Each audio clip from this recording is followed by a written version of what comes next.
folks, Dave Canterbury at the Pathfinder School. What I thought we'd talk about today to go along in our basic bushcraft series and winter camping type series is talk a little bit about guidelines and staking.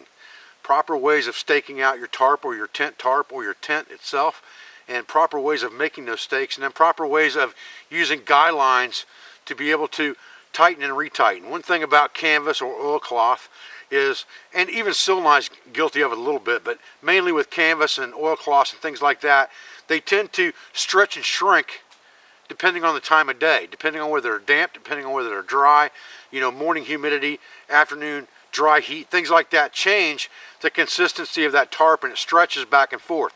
So you need to be able to make your lines so that they are able to be tautened up or released accordingly, so that you never want your tarp stakes so tight that a wind is going to destroy your tent before a tent stake pulls out. You don't want that to happen. But you do want your stakes to be in the ground well enough that it's going to hold up to some wind, and that if you accidentally bump a tarp line or something like that, you're not going to rip the stakes out of the ground.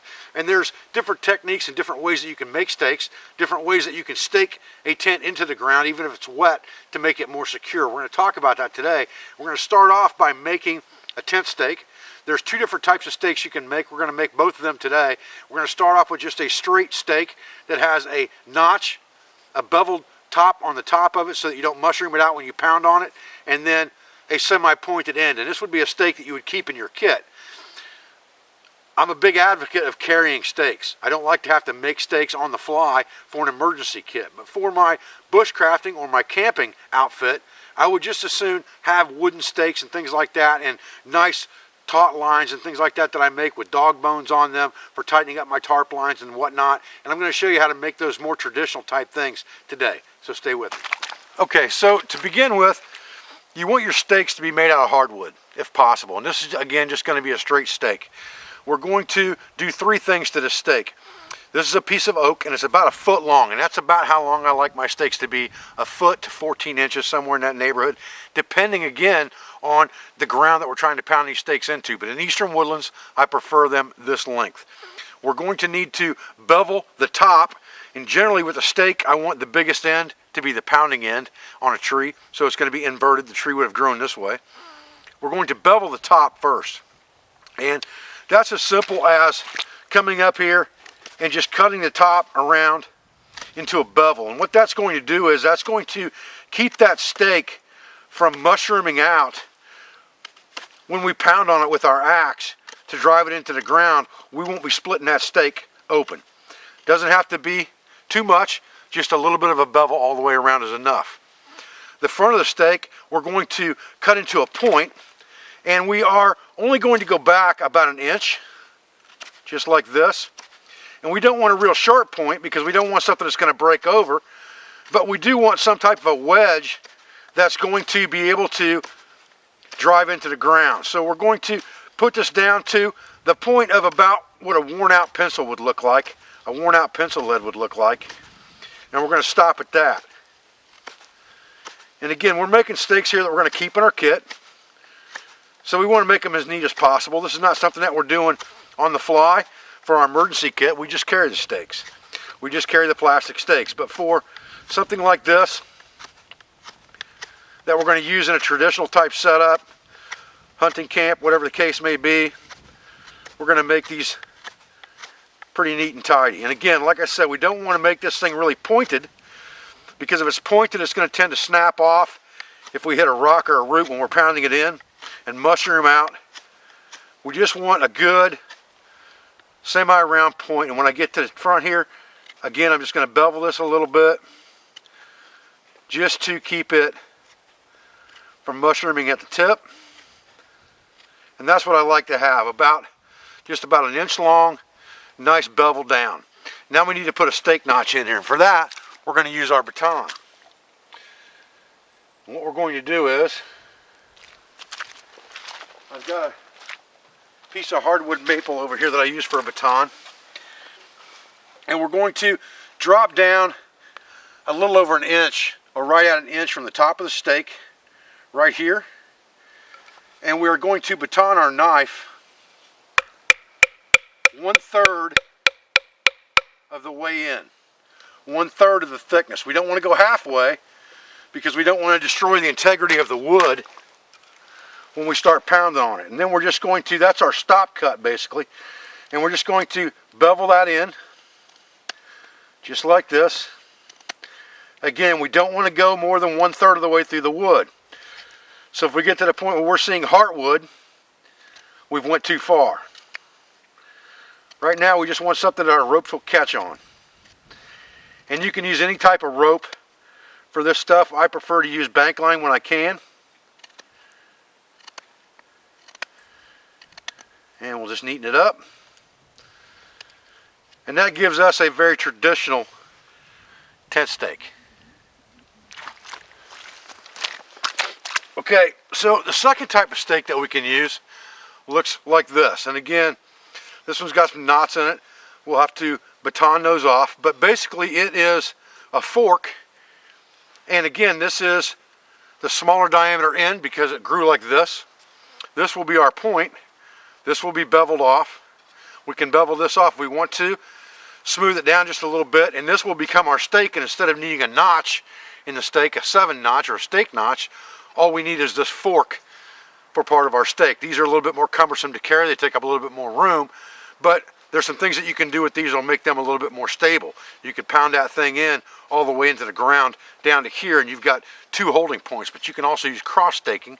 We're going to talk about that in a few minutes as well when we get this stake done.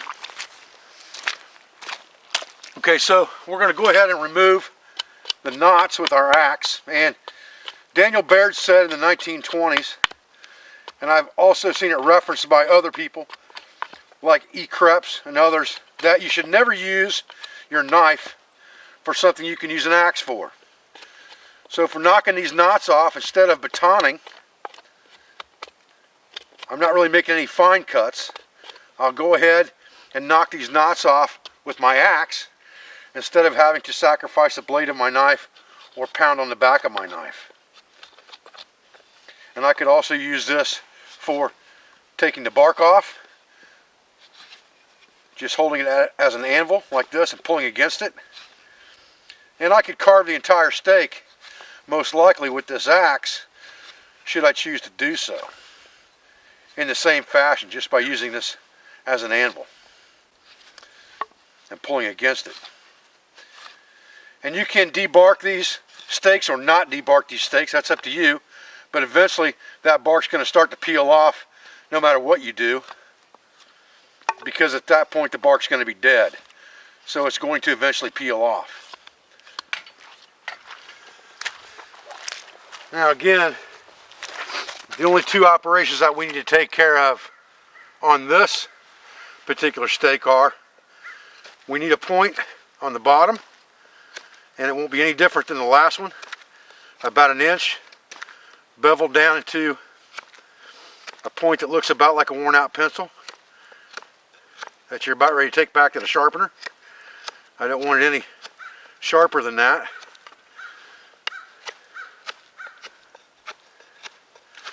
A knee lever type grip works really good for this, that you can just pull the wood against your knee and rotate it around as you go.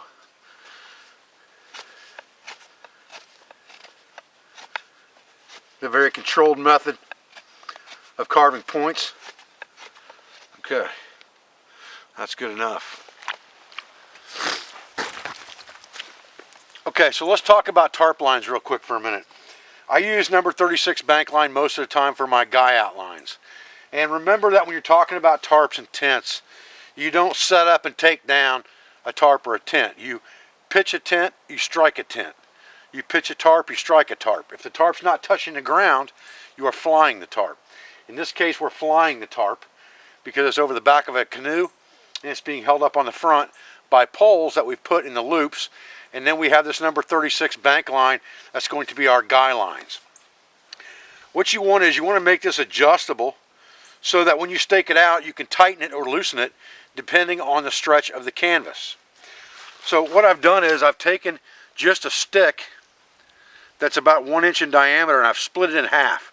I've cut them in 3-inch pieces and I've split them in half and I've drilled a hole through them with my number 9 sail needle. And then I have cleaned that hole out a little bit with my jackknife to make sure that these lines would fit through there. And then all I'm going to do is I'm going to take it through one hole, through the back side, just like this. And then I'm going to give myself a little bit of slack here, and I'm going to tie a knot in this end. And the way I do that is I go around, and there's one overhand knot.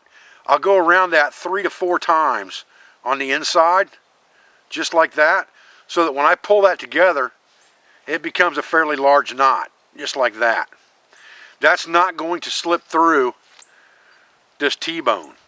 And this becomes my adjustment, so that when I pull this out, it creates friction here. And I'll show you how that works in just a minute. Now, I like my guy outlines, or my tie outlines, or my guy lines fairly long.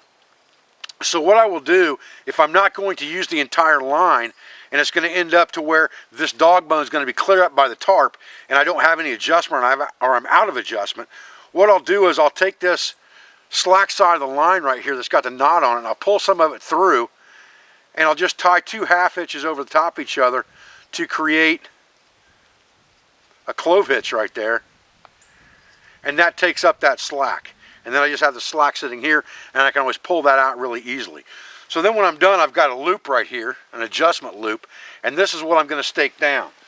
So I would come out here with my stake, and in this case, I'm going to grab one of the 12-inch stakes that I already have, because I want to show you another demonstration with these 2 stakes. But with this stake, obviously if I drive that in the ground, it's going to hook in that fork and it's not going anywhere. The purpose for that stake notch was to be able to have something to catch that in. So we're going to pull that out we're going to put this about halfway up the line, so we've got the maximum amount of adjustment either way.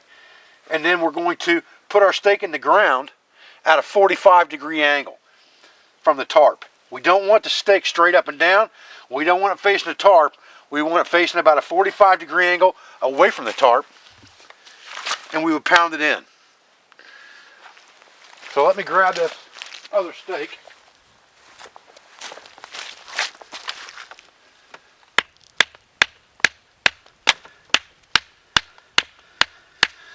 I'm going to pound that stake down to where that notch is right at dirt level, and then I can adjust my dog bone.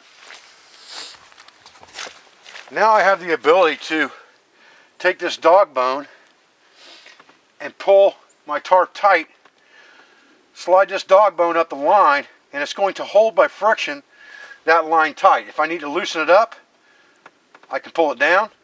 If I need to tighten it up, I can pull it up the line, just like that. And when it gets where I want it, I just let go, and this friction is going to hold it in place. And there's my tag. Okay, so here's our stake that we've pounded into the ground. And you can see, by looking at this, pulling on that ground is not real stable because it's muddy. The way to counteract that is to take a second stake and put it in the ground and catch this notch on the top of that bevel, just like this.